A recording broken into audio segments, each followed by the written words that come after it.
नमस्कार, आप देख रहे हैं पंजाब केसरी। मैं हूं आपके साथ यश खुराना। महाभियोग नाम का शब्द आजकल चर्चा में है क्योंकि भारत के सीजेआई को हटाने के लिए कांग्रेस के सांसदों ने राज्यसभा के सभापति एम वेंकैया नायडू को अपने हस्ताक्षर वाला एक पत्र सौंपा था, जिसे अब उपराष्ट्रपति एम वेंकैया नायडू ने खारिज कर दिया। लेकिन क्या आपको पता है कि महाभियोग क्या है, इसके जरिए देश के न्यायाधीश को कैसे हटाया जाता है और अब तक इससे पहले महाभियोग का सामना कौन कौन से जज कर चुके हैं? चलिए बताते हैं आपको। महाभियोग वो प्रक्रिया है जिसका इस्तेमाल राष्ट्रपति या सुप्रीम कोर्ट या हाई कोर्ट के जजों को हटाने के लिए किया जाता है। महाभियोग प्रस्ताव सिर्फ तब लाया जा सकता है जब संविधान का उल्लंघन, दुर्व्यवहार या अक्षमता साबित हो गए हों। भारतीय संविधान की धारा 124 में जजों की नियुक्ति से लेकर हटाने की प्रक्रिया का जिक्र है। धारा 124 का ही चौथा अंश बताता है कि चीफ जस्टिस को हटाने का अधिकार सिर्फ संसद के पास है।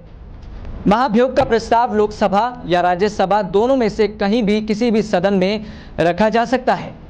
अगर लोकसभा में यह प्रस्ताव पेश किया जाता है तो उस पत्र पर 100 सांसदों के हस्ताक्षर होना अनिवार्य है। अगर यह प्रस्ताव राज्यसभा में रखा जाता है तो 50 सांसदों के दस्तखत होना जरूरी है। इसके बाद उस सदन के उपसभापति या अध्यक्ष इस प्रस्ताव को स्वीकार कर लेते हैं। हालांकि लोकसभा अध्यक्ष और राज्यसभा के उपसभापति के पास विशेषाधिकार होता है कि इस प्रस्ताव को स्वीकृति प्रदान करनी है या नहीं। अगर स्वीकृति मिल जाती है तो इसके बाद एक महत्वपूर्ण प्रक्रिया का आगाज होता है।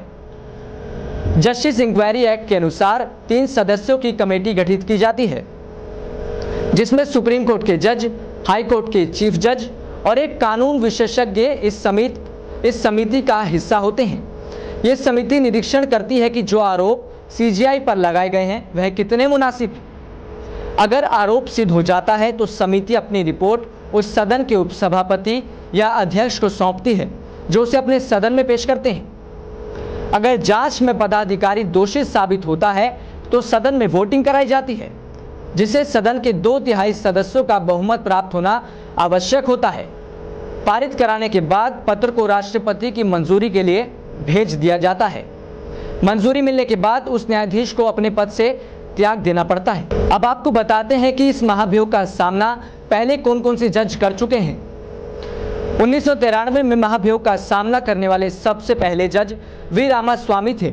यह प्रस्ताव लोकसभा में भी गिर गया था क्योंकि उस वक्त सत्ता में मौजूद कांग्रेस ने वोटिंग में हिस्सा ही नहीं लिया था और प्रस्ताव को बहुमत भी प्राप्त नहीं हुआ था। कोलकाता के जज सौमित्र सेन ऐसे दूसरे जज थे जिन्हें 2011 में अनुचित व्यवहार के लिए महाभियोग का सामना करना पड़ा था।